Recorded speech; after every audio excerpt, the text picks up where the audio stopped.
नमस्कार, स्वागत आहे माझ्या चॅनलवर. जे नवीन व्ह्यूअर्स आहेत त्यांसाठी मी माझे इंट्रोडक्शन करून देते.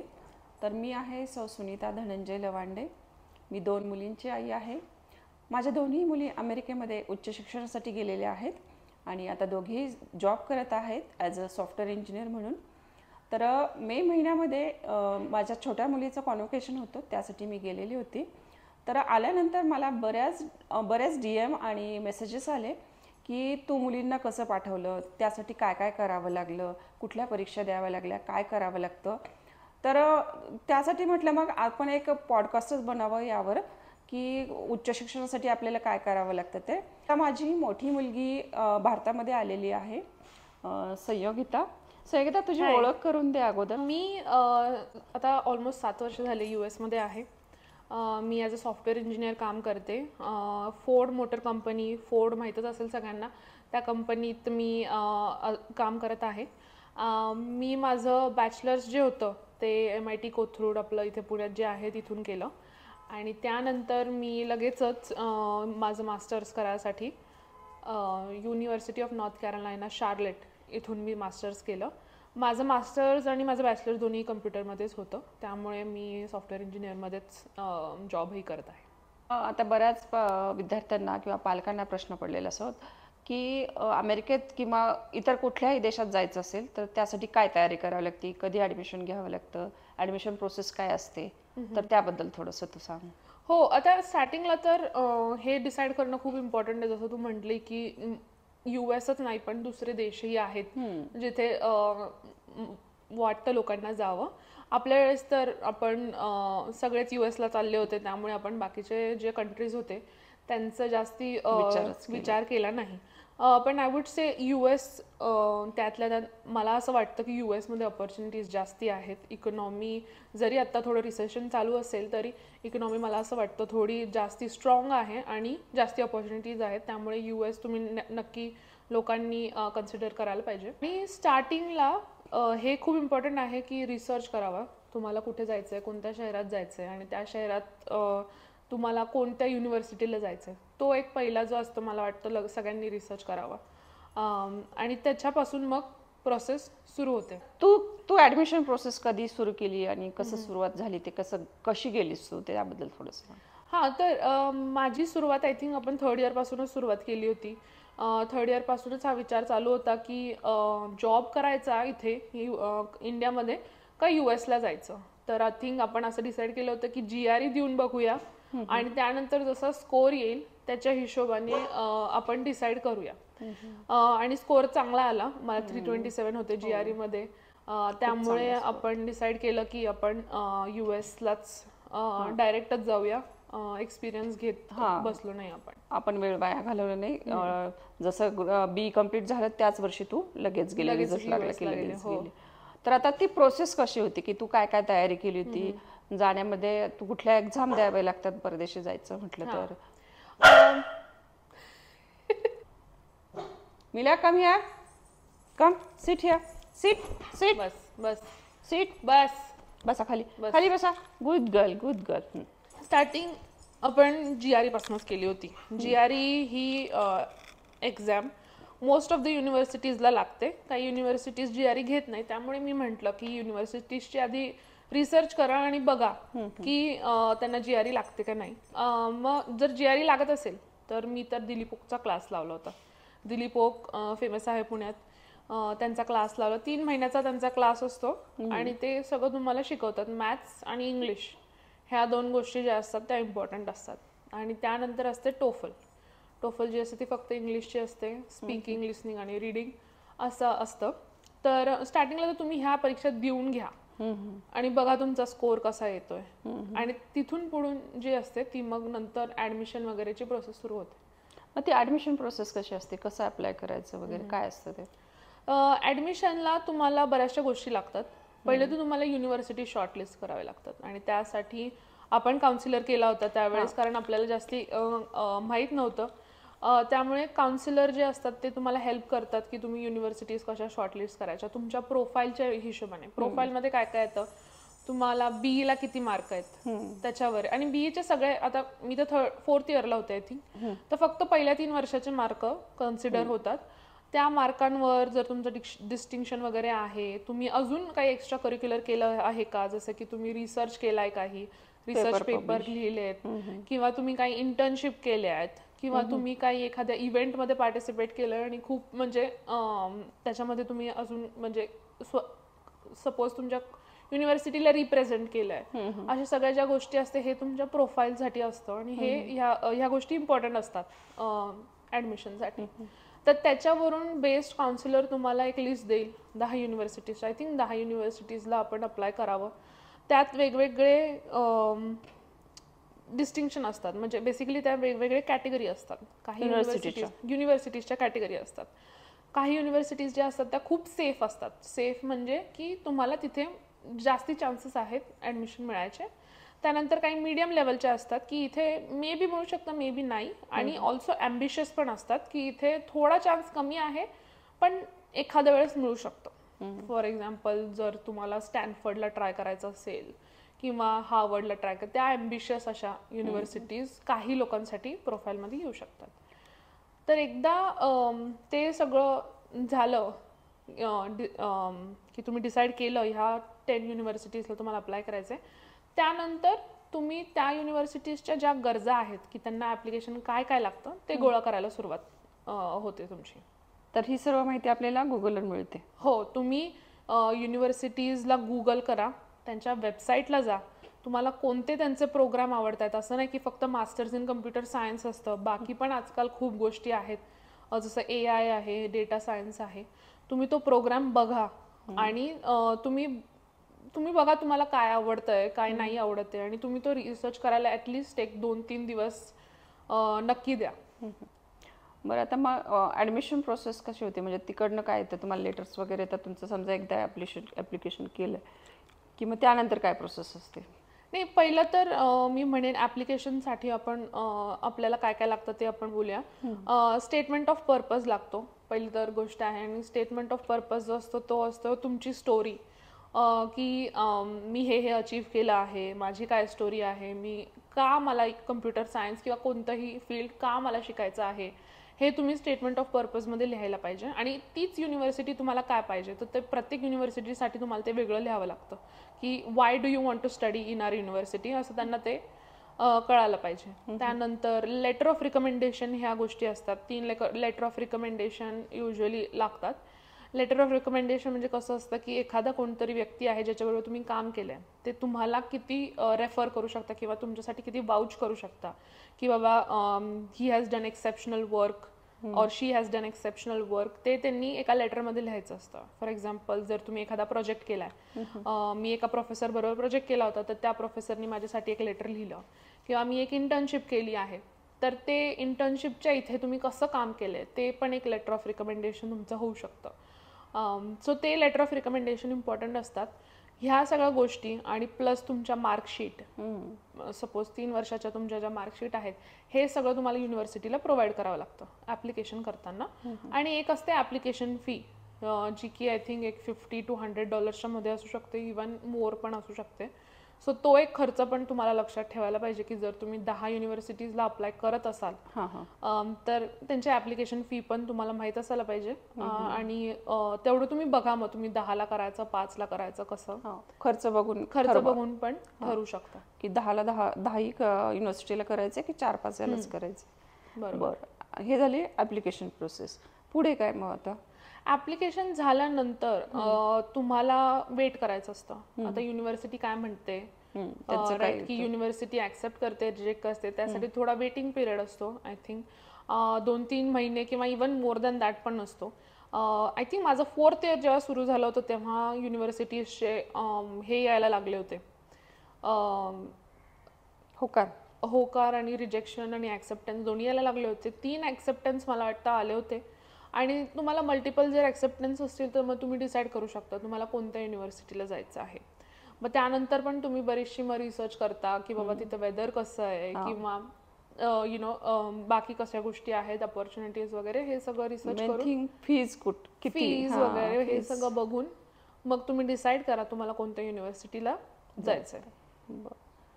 बरं, हे झालं. त्यानंतर मग तुम्हाला काय ॲक्सेप्टन्स येतो, मग काय कुठलं लेटर येतं का तुम्हाला त्या युनिव्हर्सिटीचं?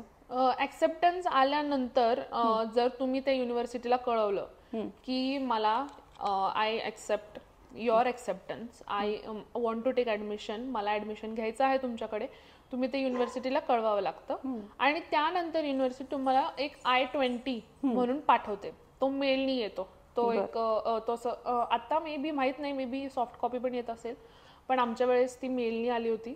आणि हा जो डॉक्युमेंट असतो तो मग नंतरच्या तुमच्या प्रोसेसला खूप इम्पॉर्टंट असतो. आय थिंक लोनसाठी किंवा विजासाठी, ह्या सगळ्या गोष्टींसाठी ते खूप इम्पॉर्टंट असतं. बरं, मग I-20 आलं, तुमचं ॲक्सेप्टन्स झालं, मग त्यानंतर काय व्हिसा वगैरे प्रोसेस सुरू होते, लोनची प्रोसेस सुरू होते? लोन सगळ्यांनाच काढावं लागतं असं नाही, ज्यांचे पॅरेंट्स पण स्पॉन्सर करतात मला वाटतं. पण असं आहे की असं ज्यांची परिस्थिती नाही त्यांनी सुद्धा काळजी करण्याची गरज नाही आहे, कारण तुम्हाला बँका एज्युकेशन लोन देतात, बरोबर की नाही? बरोबर आहे. एज्युकेशन लोन देतात, त्यामुळे पॅरेंट्सनी मुलाला नक्की पाठवावं. आणि ते लोन असं आहे की मुलं एक वर्षाच्या आत ते अमाऊंट फेडते. आपल्याला जरी सुरुवातीला जास्त वाटत असेल तरी नंतर विद्यार्थी ते फेडतात. लोनचं पहिलं जो तुम्ही बघा तुम्ही किती अफोर्ड करू शकता. आपण 100% लोन घेतलं होतं. काही लोक 80% घेतात, जसं की SBI सारख्या ज्या बँक्स आहेत त्या फक्त 80% लोन देतात. पण HDFC क्रेडिटला जी आपली बँक होती त्यांनी 100% सगळं लोन घेतलं होतं. आता ह्या आय थिंक मला नाही आठवत आपण मॉर्टगेज केलं होतं का काही? नाही केलं होतं, कारण तुझा स्कोर खूप होता, त्यामुळे त्यांनी बाकीचं काहीच बघितलं नाही. सो त्या हिशोबाने मग मॉर्टगेज आय थिंक एज्युकेशन लोनला युजली मॉर्टगेज करत नाही. पण जर थोडाफार याच्यामध्ये पॅरेंट्सचाही हात असतो, जर त्यांचं जॉब वगैरे चांगलं असेल, पे स्लिप्स असतील किंवा बिझनेसवाले असेल तर तू टॅक्स पेअर व्यवस्थित पाहिजे, टॅक्स व्यवस्थित भरलेले असावेत, ह्या सगळ्या गोष्टीमध्ये पॅरेंट्सचा सपोर्ट लागतो. तर त्याच्यानंतर तुम्ही लोनला अप्लाय करा. आपण HDFCला केलं, खूप इझी होतं. आय थिंक थोडंफार निगोशिएट करा, मी म्हणेल तुम्ही निगोशिएट करा rate of interest. I think आपण थोडाफार केला होता, पण माझी एक मैत्रीण होती तिने जास्ती केला होता निगोशिएट. खूप फरक पडतो रेट ऑफ इंटरेस्टने, सो तो तुम्ही निगोशिएट करा. आणि एकदा मग तुमचं हे सगळं झालं की मग तुमचा विजाचा प्रोसेस सुरू होते. तुम्हाला काय दाखवावं लागतं विजा प्रोसेसमध्ये? मेनली काय डॉक्युमेंट्स वगैरे काय? सो विजा प्रोसेसमध्ये मेनली तर पहिली गोष्ट तर पासपोर्ट इम्पॉर्टंट आहे. आपण तर तिथून आपली सुरुवात होती की पासपोर्टही नव्हता, तिथून पासपोर्टला आधी अप्लाय केलं. त्यानंतर तुमचा I-20 इम्पॉर्टंट आहे जो युनिव्हर्सिटीकडून आलेला आहे. आणि तुमचं प्रूफ ऑफ फंड्स हा सगळ्यात जास्त इम्पॉर्टंट गोष्ट आहे की तुमच्याकडे तेवढे पैसे आहेत का, तुम्ही शिकायला चालले तर युनिव्हर्सिटीमध्ये US ला, तर तो तुम्हाला दाखवावा लागतो. एक बँक बॅलन्स दाखवावा लागतो मिनिमम काहीतरी. तुमची जी युनिव्हर्सिटीची फी आहे फर्स्ट सेमिस्टरची ती तुम्हाला बँकेत दाखवावी लागते. आणि ते प्रश्न विचारतात की तुम्हाला कोण स्पॉन्सर करतंय, आणि ते उत्तर देणं नीट खूप इम्पॉर्टंट आहे. तर माझ्या वेळेस तर लोन होतं, my father is sponsoring me, I have a loan, ह्या सगळ्या गोष्टी होत्या.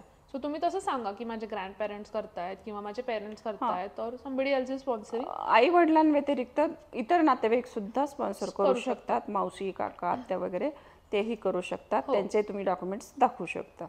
पण तिथे तुम्हाला व्यवस्थित सांगता आलं पाहिजे, हे एक्सप्लेन करणं खूप इम्पॉर्टंट आहे. त्यानंतर पुढे आय थिंक विजा झाल्यानंतर, विजा एकदा तुम्हाला अप्रूव्ह झाल्यानंतर तुम्ही मग बाकीची पुढची प्रोसिजर सुरू होते. शॉपिंग आलं, किंवा पहिली गोष्ट तर तुमची जी युनिव्हर्सिटी आहे तिथे अजून बाकीचे कोण स्टुडंट जात आहेत का, हे खूप इम्पॉर्टंट आहे. कारण मग तुम्हाला एक ग्रुप मिळून जातो राईट जायच्या आधी, आणि तुम्हाला असं मग एकटं जायची गरज पडत नाही. आणि त्या ग्रुप बरोबर तुम्हाला रूममेट्स पण मिळतात, कारण तिकडे तुम्ही जाऊन एकटं राहू शकत नाही. जाण्यापूर्वी इथूनच तुम्हाला घर बुक करावं लागतं, बुक करावं पण लागतं, बघावं लागतं, घर वगैरे पण लीज करावं लागतं इथूनच. आणि हे सगळं हेल्प करणारे तिथे सिनियर्स पण असतात. त्यामुळे युनिव्हर्सिटीचे ग्रुप्स असतात फेसबुकवर किंवा व्हॉट्सअपवर, ते मिळून जातात. आणि तिथून मग तुम्ही अजून लोकांशी बोला, सिनियरशी बोला, आणि घर डिसाईड करा कुठे राहायचंय काय ते, आणि कोण रूममेट्स बरोबर राहायचं तेही डिसाईड करा. जाण्यापूर्वी आपल्याला आता तिकडे एक तर तुम्ही स्टुडंट असता, मग तुम्ही इथून बऱ्याचशा गोष्टी घेऊन जातात, कारण तिकडे एखादी गोष्ट घ्यायची म्हटली तर पैसे जास्त लागतात, म्हणून काय काय घेऊन जाता, बेसिक काय काय घेऊन जाता तुम्ही? सो युजली एक लिस्ट असते जी की सगळ्यांना कुठून ना कुठून मिळून जाते. लोक बरेच सांगतात की ही एक लिस्ट आहे आणि हे सगळं घेऊन जा. मला असं वाटतं की तुम्ही ती लिस्ट ठीक आहे फॉलो करा, पण जास्तीत सगळ्या गोष्टी घेऊन जायची गरज नाहीये. तिकडे बऱ्याचशा गोष्टी मिळतात आणि तुम्ही बेसिक नेसेसिटीज घेऊन जा. जसं की तुमचे कपडे आले, जास्ती कपडे घेऊन जा, कारण तिथे वॉशर तुम्ही एकदाच वॉशिंग करता वगैरे ह्या सगळ्या गोष्टी येतात. परत तुम्ही युटेन्सिल्स घेऊन जा आणि थोडेफार ज्या गोष्टी तुम्हाला बाकीच्या लागतात त्या घेऊन जा. पण मला असं वाटतं की थोडं लिस्ट जी असते ती खूप एक्झॉस्टिव्ह असते. तेवढं तुम्ही घेऊन जाण्याची गरज नाहीये. तुम्हाला जे वाटतं की मी हे वापरते तेवढ्याच गोष्टी घेऊन जा. तुम्हाला जे बेसिक लागतात ते. हा, मला आठवतंय आमच्या वेळेस त्यांनी सांगितलं होतं की तुम्ही SSD घेऊन जा, CD घेऊन जा वगैरे, ह्या सगळ्यांची काही गरज पडली नव्हती, कारण पेन ड्राईव्ह वगैरे वॉज इनफ. इव्हन मला वाटतं लॅपटॉप सुद्धा तिकडे नवीनच घेतला. लॅपटॉप आणि फोन दोन्ही तिकडे गेल्यानंतरच घेतला. आणि सुरुवातीला मला वाटतं युनिव्हर्सिटी सुद्धा प्रोव्हाइड करते तुम्हाला लॅपटॉप. हा, जर तिकडे गेल्यानंतर युनिव्हर्सिटीच्या लायब्ररीमधून तुम्ही लीज नाही चेक आउट करू शकता आणि ते फ्रीमध्ये असतं. ते तुम्हाला एक आठवडा वगैरे देतात लॅपटॉप. म्हणजे लॅपटॉप सुद्धा घेऊन जाण्याची काही गरज नाहीये. बर, हे गेल्यानंतर पुढे मग तुम्ही कसं गेलेत, इथून कसे तुमचा प्रवास झाला? हा, त्यानंतर आय थिंक 2-3 मुलींनी आम्ही मिळून एकत्र फ्लाईट बुक केली होती की आपण ह्या दिवशी जाऊया, कारण एकटं जाण्यापेक्षा I think as a group जाणं इझी पडतं, जर एस्पेशली जर तुम्ही पहिल्यांदा जाणार असाल. मी तर फर्स्ट टाइम आय थिंक एखादी जी फ्लाईट मी घेतली ती पहिली फ्लाईट होती डायरेक्ट US ची, त्यामुळे खूप इम्पॉर्टंट होतं की कोणीतरी बरोबर असावं. आणि आम्ही ज्या फ्लाईटने गेलो होतो त्यामध्ये आय थिंक 10 वगैरे मुलं सेमच युनिव्हर्सिटीला चालली होती, सेमच फ्लाईटने. सो असं घाबरून जायची तर काहीच गरज नाहीये, कुणी ना कुणी असतं. आणि तो प्रवास एकदम आय थिंक स्मूथली झाला. आणि तिथे गेल्यानंतर मग आम्हाला तिथेही बरीच हेल्प मिळाली. मला वाटतं काही सिनियर स्टुडंट तुम्हाला घ्यायला वगैरे आले होते. हा, तर सगळ्या युनिव्हर्सिटीजचं एक स्टुडंट असोसिएशन असतं, इंडियन स्टुडंट असोसिएशन असतं, आणि ते लोक इंडियन स्टुडंट्सला हेल्प करतात. सो आधीच तुम्ही त्यांच्या कॉन्टॅक्टमध्ये राहा आणि ते आय थिंक विचारतात की तुमची फ्लाईट वगैरे कधी लँड होणार आहे वगैरे, सगळं ते बघतात आणि तुम्हाला घ्यायला येतात, तुम्हाला तुमच्या घरी ड्रॉप करतात. सो ते सगळं खूप हेल्पफुल आहे, कारण पहिली गोष्ट तर तुमचा जो फोन आहे तो चालतोय की नाही तुम्हाला माहित नाही, कारण तुमच्याकडे तिथलं सिम कार्ड नसतं, इथून ते विकत घेता येत नाही, आणि तिकडे वायफाय कनेक्ट होतंय की नाही ते माहीत नसतं. त्यामुळे हे जे सिनियर्स आहेत त्यांची खूप मदत होते. उबरही कारण बुक करणं खूप डिफिकल्ट होऊन जातं. तर ते झाल्यानंतर संध्याकाळी ते जे सिनियर्स होते आमचे, ते आम्हाला एका मॉलमध्ये, वॉलमार्ट म्हणून एक मोठं ग्रोसरी स्टोर आहे, खूपच मोठं, जसं डीमार्ट आहे तसं, तिकडे घेऊन गेले होते. तिकडे सगळंच मिळतं. आय थिंक मी जेव्हा गेले होते तेव्हा साखर, दूध, बटर, ब्रेड ह्या सगळ्या गोष्टी पहिल्यांदा घेतल्या होत्या, सो दॅट एक 5-6 दिवस काही खाण्याला प्रॉब्लेम येणार नाही. आणि ब्लँकेट वगैरे ह्या सगळ्या गोष्टी घेऊन आले होते पहिल्या दिवशी. त्यानंतर तुमचं मग डेली रुटीन कसं सुरू झालं, कसं काय हँडल केलं तुम्ही? स्टार्टिंगला तर युनिव्हर्सिटीमध्ये ओरिएंटेशन वगैरे असतं, तर त्याच्यात म्हणजे आय थिंक आम्ही युनिव्हर्सिटी सुरू व्हायच्या 1 आठवडाच आधी गेलो होतो, जस्ट टू सी कसं आहे काय आहे. आय थिंक हे पण बघायचं होतं की युनिव्हर्सिटीमध्ये जॉब मिळतोय का एक पार्ट टाइम, कारण त्यावेळेस खूप असं असतं की अरे खूप पैसे लागतायत, राईट, आणि पार्ट टाइम जॉब मिळवण्यासाठी सगळेच खूप धडपड करत असतात. त्यामुळे थोडं लवकर गेलो होतो, पण त्याचा मला नाही वाटत एवढा काही फायदा झाला. त्यानंतर ओरिएंटेशन वगैरे असतं युनिव्हर्सिटीचं, त्यानंतर तुमचे क्लासेस सुरू होतात, तुम्हाला रजिस्टरही करावं लागतं कोणते क्लासेस तुम्ही कोणते सब्जेक्ट तुम्ही घेणार आहे, आणि त्याच्यासाठी पण खूप मारामारी असते, कारण एक पर्टिक्युलर नंबर ऑफ सीट्स असतात, 50 सीट्स असतील, आणि तुम्ही जर ते लगेच रजिस्टर नाही केलं तर ते तुम्हाला मिळत नाही. सो ते पण खूप इम्पॉर्टंट आहे, आणि ते तुम्हाला खूप अलर्ट राहावं लागतं त्यावेळेस की 10 वाजता जर हे ओपन होणार आहेत सीट्स तर ते तुम्हाला घेता आले पाहिजे. तर तिथून तशी सुरुवात होते. क्लासेस वगैरे एकदा सुरू झाले की तुम्ही बरंच बिझी होऊन जाता. स्टार्टिंगला आय थिंक आम्ही सगळे रूममेट्स एक पाळीने बनवायला सुरुवात करायचो, पण ते पण काही जमत नव्हतं. कुकिंग, पण ते काही जमलं नाही. नंतर मग स्वतःच बनवायला लागलो. काही खायचो, युनिव्हर्सिटीमध्ये पिझ्झा वगैरे मिळाला ते खायचो. तर तसं सुरू होऊन जातं. बाय द वे मला पॅरेंट्सला असं सांगायचं आहे की मुलं तिकडे गेल्यानंतर पार्ट टाईम जॉबसुद्धा करतात, स्वतःचा खर्च स्वतः त्यातून काढतात आणि तो जॉब फक्त युनिव्हर्सिटीतच करायचा असतो, युनिव्हर्सिटीच्या बाहेर करता येत नाही तुम्हाला. त्यामुळे खर्चाचाही बराचसा त्यामुळे मदत होते. ज्या लोकांना युजली शक्यतो पार्ट टाइम जॉब असतो हां ते लोक त्यांचा खर्च काढतात. मी असं म्हणेल की 20 आवर्स मिनिमम, म्हणजे मॅक्सिमम 20 आवर्स तुम्ही जॉब करू शकता. मी असं म्हणेल की तुम्ही ट्राय करा जितकं कमी करता येईल तितकं कमी, आणि अभ्यासाकडे जास्ती लक्ष द्यावं. कारण मला असं वाटतं की तेव्हा एक $500-600 साठी खूप मेहनत केली.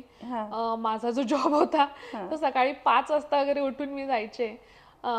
त्यावेळी थोडीफार मदत झाली, पण आता असं जर बघितलं, आता मी जर माझ्या पास्टकडे बघते तर मला असं वाटतं की तोच वेळ मी अभ्यासाकडे घालायला पाहिजे होता. कारण त्याची किंमत नंतर जॉबला लागल्यानंतर फार नगण्य असते, खूप छोटी असते. $500 म्हणजे जर तुम्ही महिन्याला कमवत असाल ते आता काहीच वाटत नाही. पण ठीक आहे, त्यावेळेस आय थिंक ते एक थोडी हे पण असते की अरे आपण रुपीज मधनं आणलेत पैसे आणि आपण डॉलरमध्ये खर्च करतोय, त्यामुळे थोडी ती वाटत असतं आपल्याला. त्यामुळे आपण ते पार्ट टाइम जॉब वगैरे करतो. पण मिळाला नाही तर मला असं वाटतं स्टुडंट्सनी जास्ती काळजी करू नये.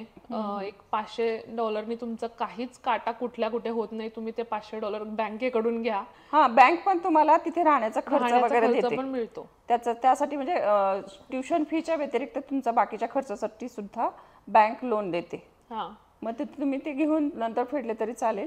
पण आधी अभ्यासावर लक्ष द्या. आणि जमलं तर TARA ह्या ज्या गोष्टी, टीचर असिस्टंट आणि रिसर्च असिस्टंट असे हे जॉब पोझिशन असते त्यावर जास्ती फोकस करा. आणि ते मिळवण्यासाठी पण बऱ्याच गोष्टी कराव्या लागतात. तुम्ही सिनियरशी बोला, सिनियरशी चांगला नेटवर्किंग ठेवा, प्रोफेसरशी बोला, प्रोफेसरला कोल्ड ईमेल करा. तुम्ही फक्त ईमेल करत राहा प्रोफेसर्सला. सो त्याच्याने तुम्हाला मिळून जाऊ शकतो, पार्ट टाइम जॉब सुद्धा मिळून जातो आणि तुम्ही वरचेवर तुमचा खर्च काढू शकता. त्यानंतर पुढे एकदा युनिव्हर्सिटीमध्ये पण म्हणजे फर्स्ट सेमिस्टर झाला, सेकंड सेमिस्टर झाला की तुम्हाला समर इंटर्नशिपच्या गोष्टी ज्या असतात त्या तुम्हाला सर्च करायला सुरुवात करावी लागते. समर इंटर्नशिप मला वाटतं तुम्ही 1 वर्ष शिकत असाल त्याच्यानंतरच करू शकता.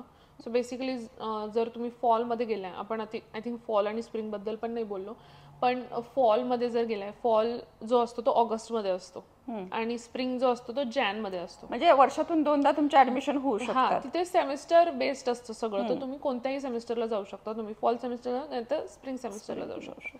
आय वुड सजेस्ट फॉलला जा, कारण जर तुम्ही फॉलला गेलात तर तुमचा जो 1 वर्षाचा जो पार्ट असतो की तुम्ही 1 वर्ष झाल्यानंतरच काम करू शकता, तो कम्प्लीट होतो आणि एक्झॅक्टली समरमध्ये मग तुम्ही इंटर्नशिप करू शकता. जे लोक स्प्रिंगला जातात, सपोज तुम्ही जॅनमध्ये गेला आणि तुमचं सेमिस्टर संपतं मेमध्ये, आणि मेमध्ये जी इंटर्नशिप जून ते ऑगस्ट इंटर्नशिपचा टाइम असतो, ठीक आहे, तर तुम्ही त्या इंटर्नशिपला एलिजिबल होत नाही, कारण 1 वर्ष तुमचं पूर्ण नाही. त्यामुळे जर तुम्ही ऑगस्टमध्ये गेला, तुमच्याकडे ऑगस्ट ते डिसेंबर आणि जॅन ते मे एवढं 1 वर्ष आहे आणि तुम्हाला अप्लिकेशन वगैरे करायला पण वेळ मिळतो, इंटर्नशिपला अभ्यास करायलाही वेळ मिळतो. त्यामुळे शक्यतो लोक फॉलमध्ये जातात. परत तिकडे गेल्यानंतर कसं आहे, तिकडे खाण्यापिण्याचं वगैरे कसं आहे, वेदरचं कसं आहे, तुम्ही कसं सर्वाइव्ह करता तिथे? वेदर मला असं वाटतं डिपेंड्स. US खूप मोठं आहे, त्यामुळे वेदर चेंजही खूप होतं. ईस्ट कोस्ट ज्या साईडला न्यूयॉर्क आहे वगैरे, ज्या साईडला माझी युनिव्हर्सिटी होती ते थोडं थंड होतं, आणि वेस्ट कोस्ट आहे ते पण थोडं थंड होतं, पण इतकं थंड नाही होत जितकं ईस्ट कोस्ट होतं. आणि थंडीमध्ये तुम्हाला ते सगळं घ्यावं लागतं. तुम्हाला ते जॅकेट वगैरे ते सगळं आम्ही घेतलं होतं. मला वाटतं ज्यावेळेस मी घेतलं होतं $80 काहीतरी ते जॅकेट घेतलं होतं. ते अजूनही वापरते मी. तर तेच असतं, तुम्ही ते जॅकेट घ्या, ग्लव्स घ्या.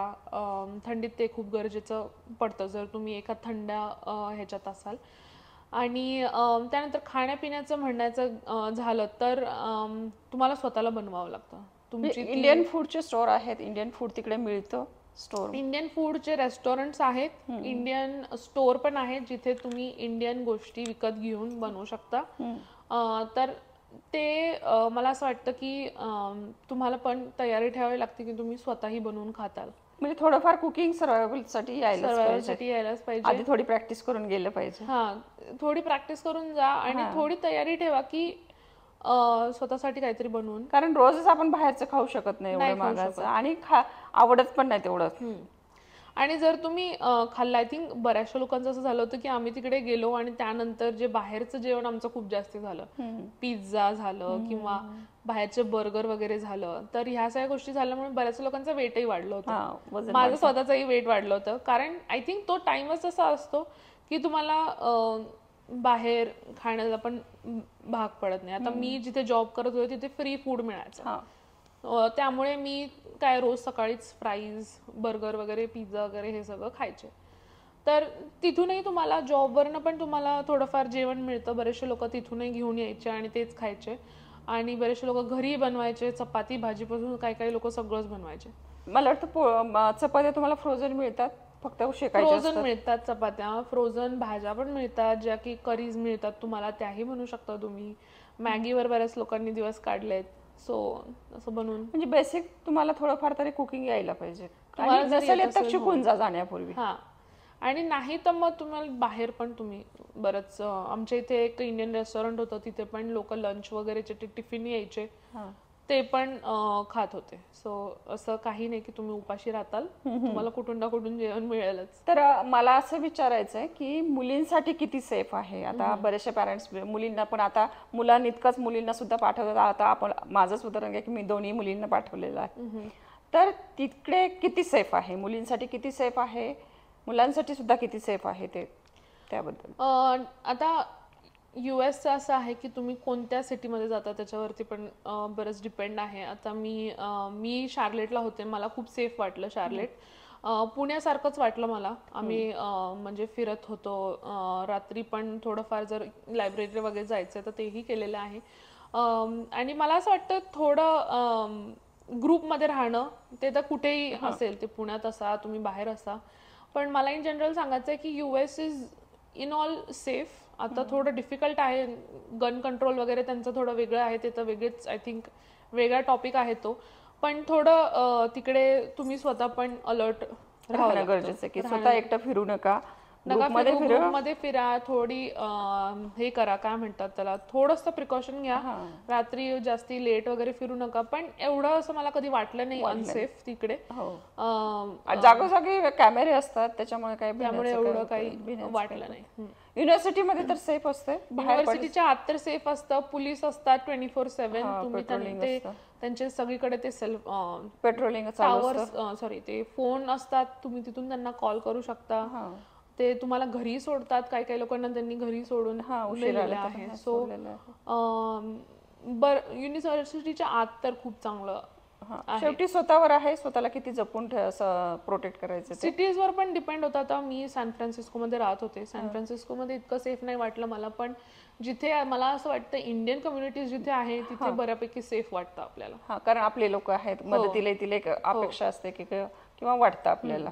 आणि इंडियन लोक शक्यतो सेफ एरियाज मध्येच राहतात, त्यामुळे तुम्ही असं बघा की तुम्ही इंडियन कम्युनिटीच्या जवळपास असाल तर नाही. आता मला वाटतं मी 2दा-3दा मी तिकडे आलेली, पण मला असं जाणवलं की प्रत्येक कम्युनिटीचा किंवा प्रत्येक देशाचा माणूस आपल्या माणसाला धरून असतो. की जसे चायनीज लोक एकदा त्यांचाच ग्रुप मला दिसला, कोरियन लोकांचा दिसला, इंडियन लोक आपल्या आपल्या ग्रुपने राहतात. म्हणजे जनरली जे ते आपापल्या ग्रुपने राहतं, त्यामुळे सेफ राहतं मला असं वाटतं.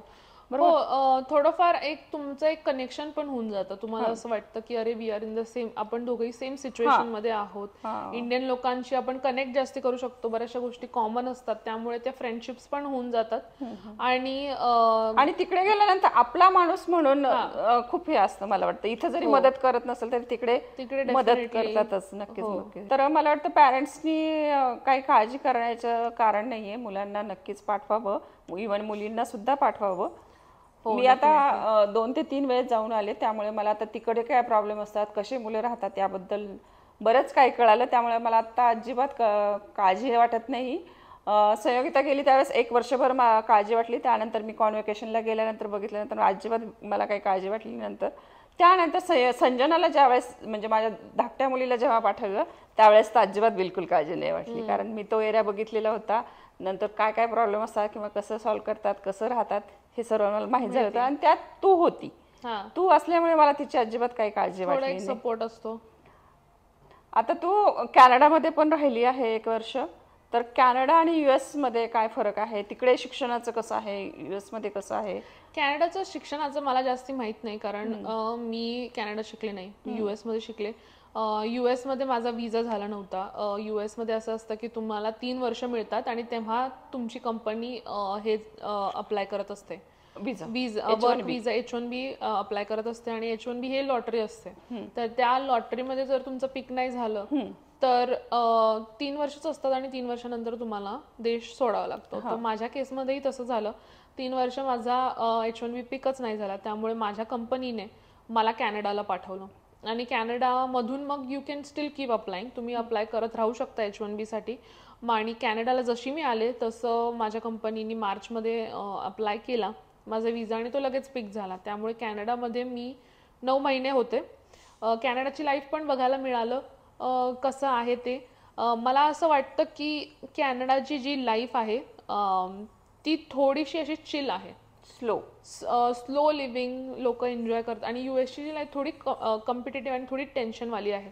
तर फॉर एक्झाम्पल जर तुम्हाला विजाचं टेन्शन वगैरे हे जर तुम्हाला करायचं नसेल तर I would suggest go to Canada.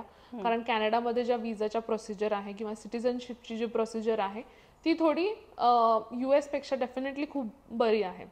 US मध्ये सारखं हे असतं की अरे यार माझा विजा नाही झाला तर काय होणार, माझा विजाचं एक्सटेन्शन संपलं की काय होणार. जर तुम्हाला तो टेन्शन घ्यायचा नसेल तर तुम्ही कॅनडाला जा.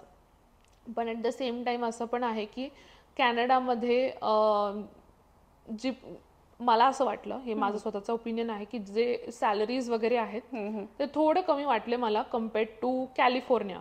US मध्ये पण व्हॅरी होतं सिटीजच्या नुसार, पण मी ज्या सिटीमध्ये राहते सॅन फ्रान्सिस्को बे एरिया, तो मला असं वाटतं हायेस्ट पे करतात त्या एरियामध्ये राहणे. त्यामुळे मी जर ते टोरॉन्टोला कम्पेअर केलं तर मला असं वाटतं की थोडं कमी होतं. टोरॉन्टो डेफिनेटली जास्ती एक्सपेन्सिव्ह पण आहे. सो त्या ज्या गोष्टी आहेत त्या बघून मला असं वाटलं की US बेटर आहे. म्हणजे तुमचा F1 विजा म्हणजे स्टुडंट विजा जो आहे तो 5 वर्षासाठी व्हॅलिड असतो. 5 वर्षासाठी डेफिनेटली व्हॅलिड असतो, पण तुमचे त्याच्यामध्ये पहिले 2 जे वर्ष असतात ते तुमचे शिक्षणात जातात. आणि त्याच्यानंतर 3 वर्ष तुम्ही काम करू शकता. 3 वर्ष तुम्ही काम करू शकता, ज्याच्यामध्ये STEM OPT हा प्रकार असतो.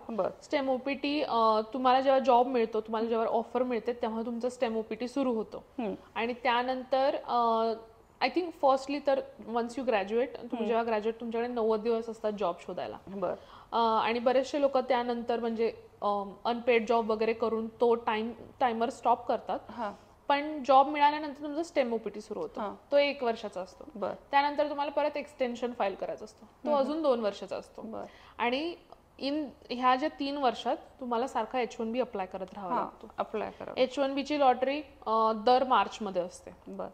ठीक आहे. आणि त्या लॉटरीमध्ये पिक झालं तर झालं, नाही झालं तर नाही झालं, असं आहे.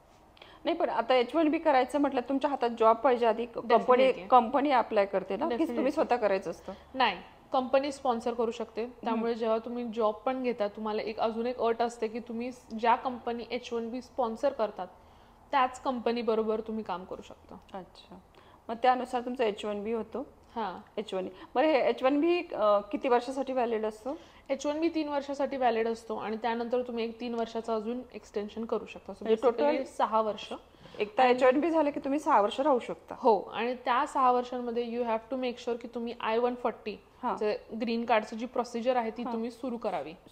एकदा तुमच्याकडे I-140 असेल तर तुम्ही H1B एक्सटेंड करत राहू शकता अजून 6 वर्षानंतर. तू जे MS साठी केलं आहे तर तो किती वर्षाचा कोर्स आहे आणि कसं असतं त्याच्याबद्दल सांग जरा. तर माझा जो कोर्स होता तो मी 1.5 इयर्समध्येच कम्प्लीट केला. युजली असं असतं युनिव्हर्सिटीचं, ते म्हणतात की तुमचे इतके क्रेडिट्स आहेत, ते क्रेडिट्स तुम्हाला कम्प्लीट करायचे असतात. मी 1.5 इयर्समध्ये केला, काही लोक 2 वर्षातही करतात. तर ते 2 वर्ष करण्याचा असा तुम्हाला फायदा मिळतो की तुम्ही US मध्ये तुमचा जो पिरियड आहे राहण्याचा तो वाढतो, राईट. जर तुम्ही 1.5 इयरमध्येच झाला तर तुमचा तो क्लॉक सुरू होतो पुढचा. तर 2 वर्ष आय थिंक तुम्ही घेऊ शकता, पण ती फी पण जास्ती जाते कारण सेमिस्टरनुसार तुमची फी असते. मग ते झालं आणि मी डिसेंबरमध्ये ग्रॅज्युएट झाले. आणि तुम्ही पण आला होता त्यावेळेस आणि आपण फिरलो होतो. मग त्यानंतर बरेचसे लोक येतात ग्रॅज्युएशनला. सेरेमनी असते आणि सेरेमनी असते, ग्रॅज्युएशन सेरेमनी असते. कोविडमध्ये आय थिंक नव्हत्या त्या सेरेमनीज, पण आता परत सुरू झाले. आपण संजनाच्या सेरेमनीला पण गेलो होतो. तर मग त्यानंतर आपण अटलांटाला गेलो होतो फिरायला, न्यूयॉर्कला गेलो होतो आणि शार्लेटही तुम्ही बघितलं कसं आहे ते. आणि मी समरमध्ये इंटर्नशिप केली होती. माझी समरमध्ये इंटर्नशिप मला लागली होती लकीली, खूपच लकीली. आय थिंक मी right place at the right time होते, त्यामुळे माझी ती इंटर्नशिप लागली आणि तीच इंटर्नशिप माझी नंतर फुल टाइम मध्ये कन्वर्ट झाली. म्हणजे त्यांनीच तुला कंटिन्यू केलं, पुढे जॉब तिथेच लागला आणि स्टील आता तू तिथे करते. तू आताच इंटर्नशिप बद्दल बोलली होती की राईट प्लेस राईट टाइम होती म्हणून, तर त्याची काय स्टोरी आहे ती नेमकी प्रेक्षकांना सांगावी तू? ती खूपच आय थिंक एक माझी ती एक स्टोरी मी सगळ्यांना सांगत असते की काय इतकं इम्पॉर्टंट आहे की तुम्ही अपॉर्च्युनिटी जी आली तुम्ही ती लगेच घेतली पाहिजे. तर झालं असं होतं की आमच्या युनिव्हर्सिटीमध्ये एक प्रोग्राम होता, विमेन हू कोड असा एक प्रोग्राम होता आणि त्या प्रोग्रामला सगळ्यांनाच इन्व्हाइट केलं होतं. तर माझे काही फ्रेंड आले नाही आणि माझं असं होतं की मला इंटर्नशिप हवी आहे, तर मी कुठेही काही करून जाईल. आणि मी त्या प्रोग्रामला गेले. त्या प्रोग्राममध्ये मला एक अशी लेडी मिळाली जिचे कॉन्टॅक्ट बाहेर होते आणि तिने मला कोणाचं तरी कार्ड दिलं की हे असं स्टार्टअप आहे, माझा इथे एक फ्रेंड आहे, तू त्याला ईमेल कर. आणि त्या प्रोग्रामला गेल्यामुळे मला तो ईमेल मिळाला आणि मी तो ईमेल केला आणि मी त्यांना सतत फॉलोअप केलं. मी सारखं त्यांना मेसेज केला की मला तुमच्याबरोबर इंटर्नशिप करायची आहे, मला खूप इंटरेस्ट आहे. त्यांनी माझे मग त्याच्यानंतर इंटरव्ह्यू वगैरे घेतला. माझे जे मॅनेजर होते, आधी जे मॅनेजर होते तेच माझे इंटरव्ह्यूवर पण होते आणि त्या स्टार्टअपचा जो CTO होता त्यांनी पण माझा इंटरव्ह्यू घेतला होता. 2च इंटरव्ह्यू माझे झाले होते आणि असं बरेच लोक मला म्हणत होते की तुला मे बी तुला नाही मिळणार आहे कारण असं एवढ्या ह्याच्यात मिळणार नाही. मेन म्हणजे तू फ्रेशर होती. मेन म्हणजे माझ्याकडे काही एक्सपिरियन्स नव्हता आणि पहिली गोष्ट त्यांनी माझे 2च इंटरव्ह्यू घेतले होते आणि त्यांनी मला फक्त एवढं विचारलं होतं की तू काय केलंयस तुझ्या प्रोजेक्ट्स वगैरे मध्ये. पण आय थिंक मी त्यांना सतत फॉलोअप करत राहिले आणि मी असं दाखवलं की माझ्यामध्ये लर्निंगची खूप इच्छा आहे आणि शिकण्याची खूप इच्छा आहे. त्यामुळे त्यांना मी आवडले आणि त्यांनी मला इंटर्नशिप दिली. मला आठवते मी इंडियाची ट्रिप बुक केली होती कारण मला असं वाटलं मला इंटर्नशिप काय मिळणार नाही. आणि मी इंडियाला आले होते तेव्हा त्यांनी मला मेसेज केला, ईमेल केला की तुला इंटर्नशिप मिळाली आहे. आणि त्यानंतर मग ते लगेचच मी फ्लाईट घेऊन गेले होते. आणि मला वाटतं युनिव्हर्सिटीमध्ये सर्वात हायेस्ट पेड इंटर्नशिप तुला मिळाली होती. मला असं वाटतं तुमच्या कॉम्प्युटर ब्रँचमध्ये, मला असं वाटतं त्यावेळेस आय थिंक मला $36 पर आवर असं काहीतरी मिळालं होतं. आणि आय थिंक तो बिकॉज ते कॅलिफोर्नियामध्ये होतं, बे एरियामध्ये होतं, त्यामुळे ते बरंच जास्त होतं असं मला मे बी आय थिंक त्यावेळेस मे बी दुसरं अजून कोणाला असेल माहित नाही. पण ऍटलीस्ट जेवढे माझे फ्रेंड्स होते त्यापैकी तो एक हायेस्ट नंबर होता. आणि त्यानंतर असं पण झालं होतं की मी इंटर्नशिपसाठी लगेचच कॅलिफोर्नियाला गेले आणि तिथे पण मग मला शोधावं लागलं, राहण्याचं वगैरे अकोमोडेशन वगैरे सगळं शोधावं लागलं. आणि मला असं आठवते एक हॉल होता, कारण सॅन होजे खूप एक्सपेन्सिव्ह आहे, आणि एक हॉल होता, त्या लिव्हिंग रूम मध्ये 2 मुली आम्ही राहत होतो. तर असे त्यावेळेस थोडे दिवस बघितले कारण खूपच असं होतं की पैसे सेव्ह करायचे आहेत आणि मला असं होतं की इंटर्नशिपचे जे पैसे आहेत तेच मी नंतर आणि तू ती फी भरली, मला वाटतं फी भरण्यासाठी ठेवायचे होते, त्यामुळे एकदम असं खूपच कमी ह्याच्यात राहिले मी तेव्हा. ती फी भरली, मला वाटतं लास्ट सेमिस्टरची फी तूच भरलेली. हो, लास्ट सेमिस्टरची जी फी होती ती इंटर्नशिपच्या पैशातून भरली.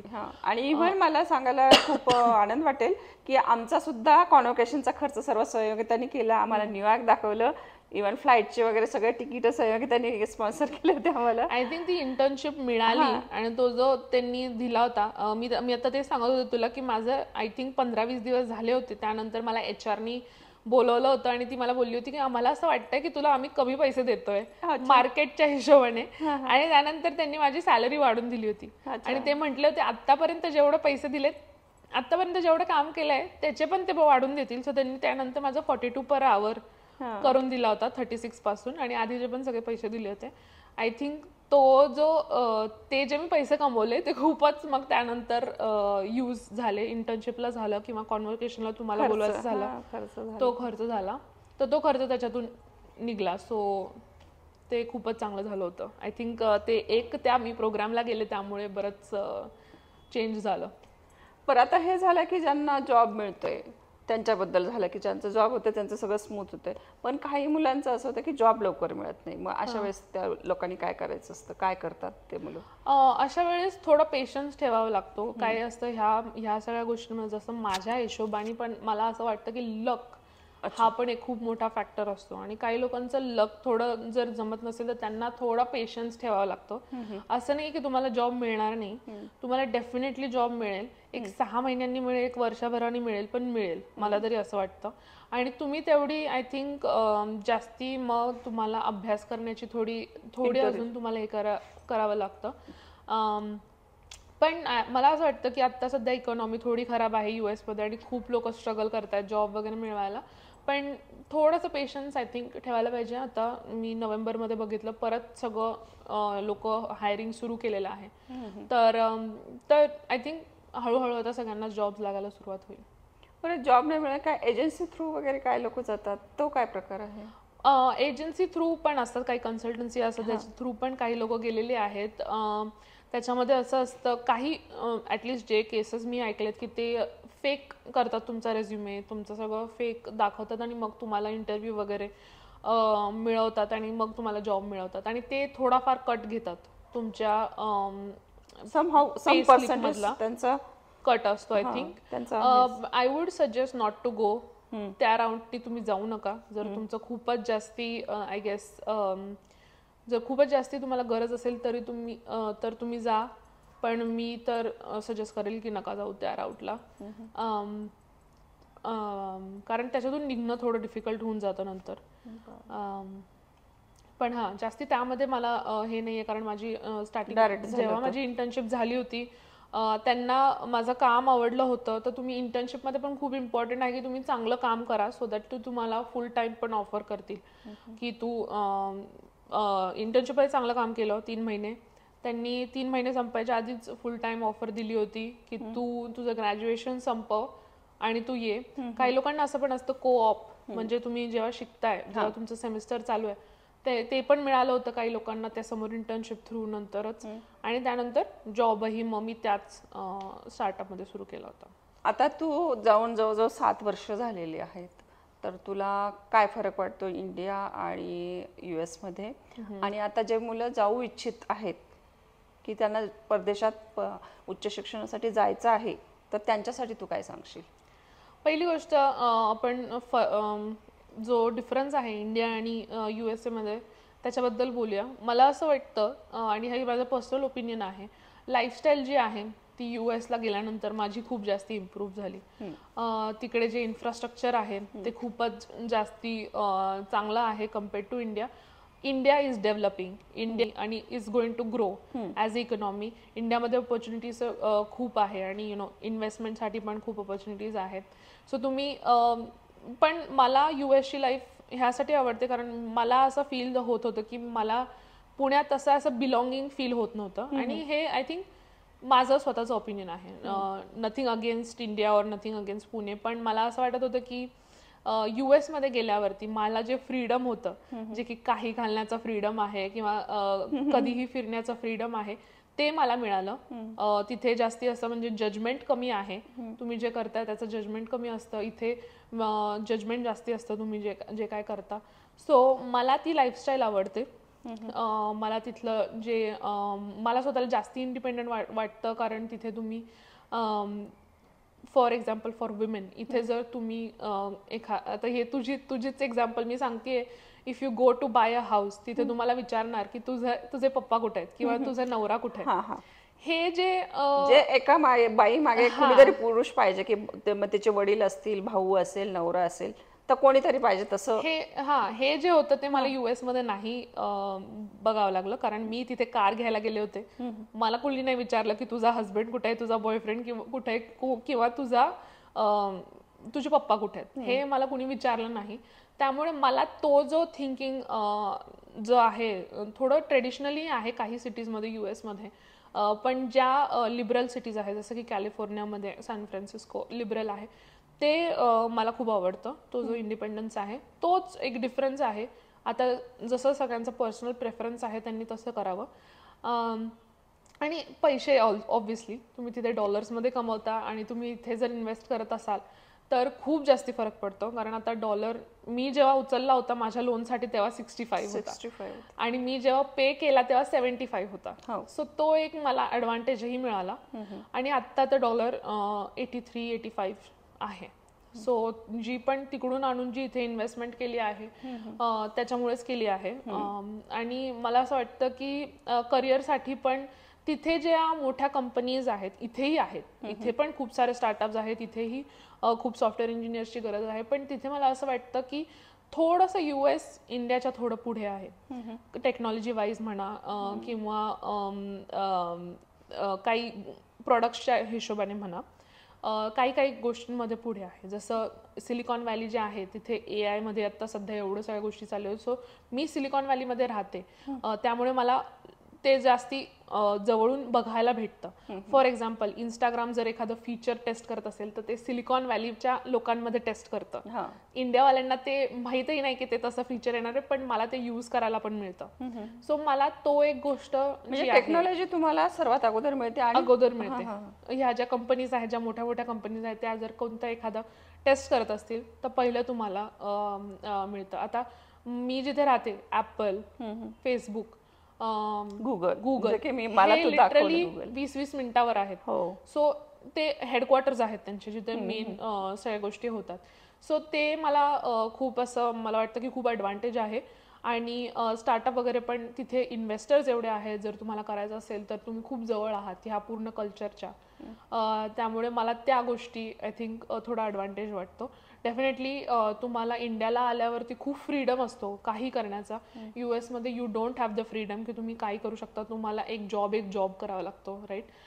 पण इंडियामध्ये तो फ्रीडम असतो की तुम्ही सपोज मला उद्या एखादा स्टुडिओ टाकायचा आहे किंवा काय करायचं तर ते मी कधी करू शकते. तर दोन्ही गोष्टींचे ॲडव्हान्टेजेस डिसएडव्हान्टेजेस आहेत. पर्सनली तुम्हाला काय वाटतं? आय थिंक ते खूप इम्पॉर्टंट आहे की तुम्हाला काय मॅटर करतं. तुम्हाला फ्रीडम मॅटर करतं किंवा तुम्हाला पैसे मॅटर करतात किंवा तुम्हाला लाईफस्टाईल मॅटर करते. तर आता तू जवळजवळ मला वाटतं मोर दॅन 5 years जॉब करते. माझ्या आता जॅनमध्येच 5 वर्ष कंप्लीट होणार आहेत. तर मला तिथलं वर्क कल्चर बद्दल विचारायचं की वर्क कल्चर कसं आहे, लेडीजला मेनली कसं वागणूक मिळते किंवा काय. सो मला असं सांगायचं पहिली गोष्ट, मी इंडियामध्ये काम केलेलं नाहीये, त्यामुळे मला इंडियामधलं जे एक्सपिरियन्स आहे वर्क कल्चरचं ते दुसऱ्यांकडून जे मी ऐकलंय मी त्या हिशोबाने सांगणार. माझं जे एक्सपिरियन्स आहे US मधलं ते खूपच सुंदर आहे. बिकॉज मला काम करायला मिळालं लिटरली 10 डिफरंट कंट्रीजच्या लोकांमधनं. माझी टीम अशी होती की आम्ही 11च्या 11 लोक डिफरंट कंट्रीजमधून होतं. So I have work with a Japanese person, German, Russian, व्हिएतनामीज, एवढ्या सगळ्या कंट्रीजमधनं मी लोकांबरोबर काम केलं. त्यामुळे मला तो एक कल्चरल एक्सपिरियन्स मिळाला, जो की मला असं वाटतं इंडियामध्ये मे बी मिळणं थोडंसं डिफिकल्ट झालं असतं जर मी ओव्हरसीज कंपनीशी काम केलं असतं तर मे बी. सो तो एक भाग आहे तुमच्या वर्कचा की तुम्हाला बाकीच्या कंट्रीजच्या लोकांशी पण डील करता येतं. सेकंडली मला असं वाटतं एक वर्क लाईफ बॅलन्स जो आहे, आणि दिस इज पर्टिक्युलरली माझ्या कंपनीसाठी, तो थोडा मला फ्लेक्झिबल वाटला. आम्ही 10 वाजता काम सुरू करतो, 6 पर्यंत काम करतो. कधी कधी असं होतं की मध्ये मध्ये आम्ही ब्रेक्सही घेतो. मला डेंटिस्टकडे जायचं आहे किंवा काय, मला सुट्टी घ्यायची आहे तर तुम्ही मॅनेजरशी बोला, ते सुट्टी देतात. आणि मला असं वाटलं की मे बी मी खूप लकी आहे. माझ्या बाकीच्या फ्रेंड्सचे वेगळे एक्सपिरियन्स आहेत की त्यांना थोडं वर्क लाईफ बॅलन्समध्ये थोडा त्रास होतो, पण माझं जे होतं ते खूपच चांगलं होतं. आणि इन जनरल मला असं वाटतं की जे पॉलिटिक्स वगैरे जे आपण इथे म्हणतो ते मला थोडं कमी वाटलं, वर्क पॉलिटिक्स वगैरे. आणि बाकी तर म्हणजे मला असं वाटतं की थोडं as a woman it is difficult. कारण माझ्या टीममध्ये लिटरली मी एकच मुलगी होते जी इंजिनिअरिंगमध्ये होते त्यावेळेस, आणि अजूनही आता आय थिंक माझ्या टीममध्ये मी एकच मुलगी आहे. तर ते थोडं डिफिकल्ट होऊन जातं. मला तरी वाटतं की ह्या सगळ्या ज्या गोष्टी आहेत रिप्रेझेंटेशनच्या, की मुली नाही आहेत तेवढ्या. म्हणजे मुली शिकलेल्या नाही आहेत, इतक्या हायर एज्युकेशनला गेल्या नाहीत की कॉम्प्युटर सायन्समध्ये नाही आहेत? मला असं वाटतं की इन जनरल ह्या ज्या टेक्नॉलॉजी फील्ड आहेत, जसं की स्टेम आपण म्हणतो, सायन्स, टेक्नॉलॉजी, इंजिनिअरिंग आणि मॅथमॅटिक्स, ह्या साईडला मुली थोड्या कमी जातात. त्यामुळे US मध्ये हा कम्पेअर्ड टू मुलं नाही, मला असं वाटतं may be even in India, कारण आमचा जो बीईचा क्लास होता त्याच्यामध्ये आय थिंक एक 20% मुली असतील आणि बाकीचे मुलं असतील, 40-60 असेल. तर तो जसं जसं आय थिंक जसं जसं तुम्ही अजून वरती जाता तसं जसं मुली अजून कमी दिसायला सुरू होतात तुम्हाला. जसं जसं मॅनेजमेंटमध्ये तुम्ही जाता अजून अजून अजून कमी मुली दिसतात. सो तो एक डिफरन्स मला दिसतो. आणि त्यामुळे थोडं डिफिकल्ट होतं, कारण आपण मग थोडं बोलायला आपल्याला थोडं मीटिंग्समध्ये वगैरे थोडं हे होतं. तर तोच एक डिफरन्स मला दिसला. पण ॲज फार ॲज माझे 5 वर्ष जे आहेत, मला चांगला एक्सपिरियन्स मिळाला. आता तर मला असा प्रश्न पडतो की जे मराठी माध्यमातून शिकलेली आहेत मुलं, मराठी मीडियमची, त्या मुलांना किती डिफिकल्ट होतं किंवा ते मुलं कसे सर्वाइव्ह करतात, की इंग्लिश मीडियमच्या मुलांचं काय फरक पडतो की थोडाफार? तसं आता जसं मी सांगितलं की माझ्या टीममध्ये 10 किंवा 11 देशांची वेगळी लोक होती.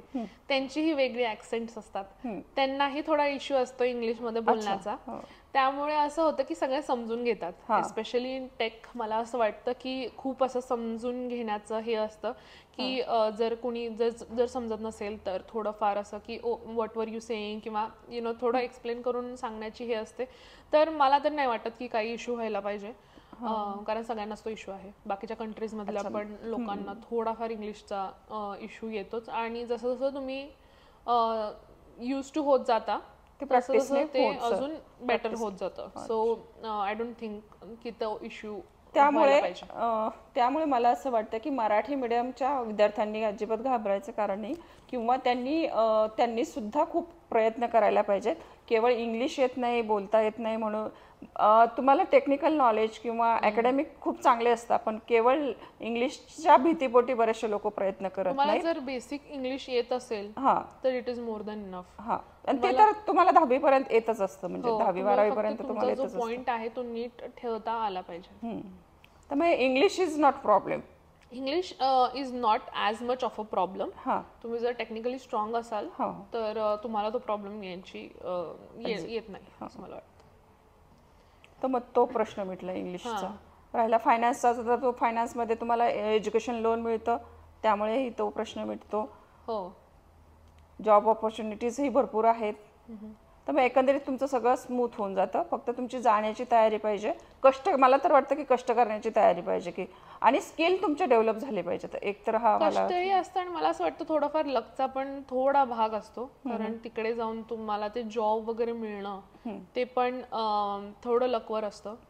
तर ते सगळ्या गोष्टी you just have to be ready to face it. तुम्हाला ते फेस करता आलं पाहिजे. तुम्ही डिसअपॉइंट नका होऊ, पेशन्स ठेवा आणि होऊन जाईल. आणि आता तू मला विचारलं होतं की जे आता जाणार आहेत त्यांच्यासाठी काय म्हणायचं, तर मी तर असं म्हणेल की डेफिनेटली तुम्ही जा US ला. फर्स्टली तुम्हाला जो एक्सपोजर मिळतो, जेवढा एक्सपोजर मला मिळाला, जेवढा एक्सपोजर संजनाला मिळाला, आय थिंक तो इथे राहून एवढं मिळालं नसतं. आम्ही ज्या शेलमध्ये होतो त्याच्यातून आम्ही बाहेर पडलो, आम्ही इंडिपेंडेंट झालो आणि आम्हाला जी आता कॉन्फिडन्स आहे तो त्यामुळेच आलाय, कारण आम्ही तिकडे US ला जाऊन एकटं सगळं केलेलं आहे. त्या कंडिशन्स मधून गेलेलो आहे. आणि तुम्हाला जो ग्लोबल एक्सपोजर मिळतो तो इथे मिळणं थोडं डिफिकल्ट आहे. तुम्ही ऑल्सो तुम्हाला कळतं बाकीचे लोक कसे जगताय. तुम्हाला ट्रॅव्हल करायला मिळतं. US मध्ये आता सगळे खूपच ट्रॅव्हल करतात, इझी आहे ट्रॅव्हलिंग, ते सगळं तुम्हाला करायला मिळतं. त्यामुळे त्याच्यासाठी तरी तुम्ही ऍटलिस्ट जा. 3 वर्ष राहा, 5 वर्ष राहा, परत या. पण I would steel say it is worth it. Masters करून जा. मे बी इथे आल्यावरती आय थिंक पगार तुम्हाला तेवढा नाही मिळणार. मास्टर्स वाल्यांना एवढा मे बी नाही, कंपनी अफोर्ड नाही करू शकत, नाही एवढं मिळत. पण आय वुड स्टील से की तो जो एक्सपिरियन्स आहे तो वर्थ इट आहे. तुम्ही 3 वर्षच राहा, 3 वर्षात एनिवे तुम्हाला विजा असतोच, विजा F1 विजा असतोच आणि जॉब मिळतो, तेवढे तुम्ही पैसे कमवा आणि तुम्ही परत या, तेवढंही तुम्ही करू शकता. आय होप सगळ्या पॅरेंट्सचा, जाणाऱ्या विद्यार्थ्यांच्या सगळ्या प्रश्नांना उत्तरं मिळालेली असतील, सगळं कन्फ्युजन दूर झालेलं असेल. तर थँक्यू संयोगिता, सर्व तू सगळी माहिती दिल्याबद्दल. चला असंच भेटूया आपण अजून एखाद्या पॉडकास्टमध्ये. अजून मला काही प्रश्न असतील तर कमेंट्स मध्ये डेफिनेटली सांगा. आपण संयोगिता डेफिनेटली त्यावर सोल्युशन आणि रिप्लाय करेल. थँक्यू. झालं, बस बंद करायचं.